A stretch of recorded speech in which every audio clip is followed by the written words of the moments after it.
The theory that Madison Brooks was raped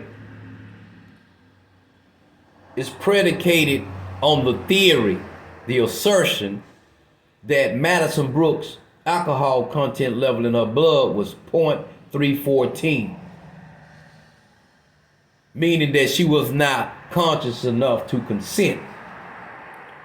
Therefore, the prosecutor has asserted that she was raped by virtue of this theory. But let me show you how foolish that theory really is. Have y'all noticed, and this is something that you can identify with, have you noticed a person can get behind the wheel of a car or a semi while being impaired or drunk, right? Think about this here. The prosecutor would charge them with driving under the influence. They would say that a person made a conscious decision to drive while drunk and therefore responsible for what happened. But yet, they are not responsible or they're not conscious enough to have sex. You see how silly and how corrupt this theory is? When I look at the video of the four young men leaving Reggie's bar, I see something that a lot of people don't want to see or pretending not to see. Have y'all noticed that Madison Brooks is conscious enough, lucid enough, thinking clearly enough to recognize that the four young men are leaving her at the bar and going to the car? Have you noticed there are no sorority sisters, there are no girlfriends, there is no one concerned about Madison Brooks' condition? Why? Because her condition at the time, she wasn't drunk. She wasn't drunk. That's why there was no sorority sisters or girlfriends or women concerned. Otherwise, they would say, let's get you a cab, let's get you an Uber. And by the way, Madison Brooks could have called an Uber at Reggie's bar. Now, it is alleged that they drove around for an hour and a half having sex, and Madison Brooks asked to be let out on the road.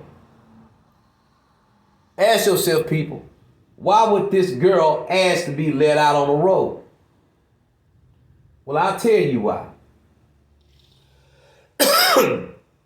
I'm of the opinion that Madison Brooks was setting up and scheming against Reggie Barr, the owner, as well as the four young men. Here's my theory. Madison Brooks knows she's underage. She's drinking wildly, randomly, and drinking other people's drinks on the table. Think about this, people. You got the owner or the manager at the bar. They able to see this, but they not stopping her.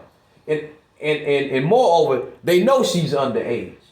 So the liability is clear at this point. But this is a setup. See, listen, people, this is the setup. This is the play. Now, she seek out these four young guys. Four. Man, she was making player moves, I can tell you that. She was making some madam moves. See these four guys. Asked them for a ride. But as you see, they left. They wasn't really concerned about giving her a ride. She came pursuing them. Now, allegedly rode around for an hour and a half having sex. She asked to get out the car on that road. And I'm asking myself, if she asked to get out, at this point it's clear to me what time it is.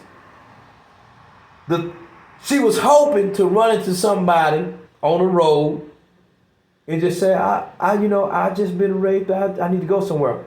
All right. But what happened, this driver didn't see her and hit her and killed her. Have y'all noticed that they don't want to talk about the accident, how fast that car was going, and what this driver was allegedly doing, because they're trying to deflect the attention. But I'm going to tell you right now, in my opinion, that I don't see a conviction coming. I don't see it. Because the evidence is not there. What they trying to cover up is that Madison Brooks was scheming to sue Regis Ball, scheming to put these 4 young men in prison based on a fake bogus rape case, because her whole scheme was predicated on a bag of money, a payday, a multi-million-dollar lawsuit. Wake up, people. What is the likelihood of a sorority girl getting drunk, no sorority sisters, no other girlfriends, and jumping in a car with some random 4 dudes? Come on, people. Are y'all that weak to speak? I'm not. I understand if you are. You're not built for it. I dig it. But I can tell you this here. I declare today that Madison Brooks was not raped. She was scheming on a come up, and she a criminal for doing that. It just didn't turn out like she thought it would. Who asked to be let out where she asked to be let out? Who does that? That's all the hallmarks of a setup. Come on, man. Stop that. Stop. I ain't buying it. Welcome back to Speak Van Holden. If you like, subscribe, and share. Good morning to all my subscribers. I'm signing off.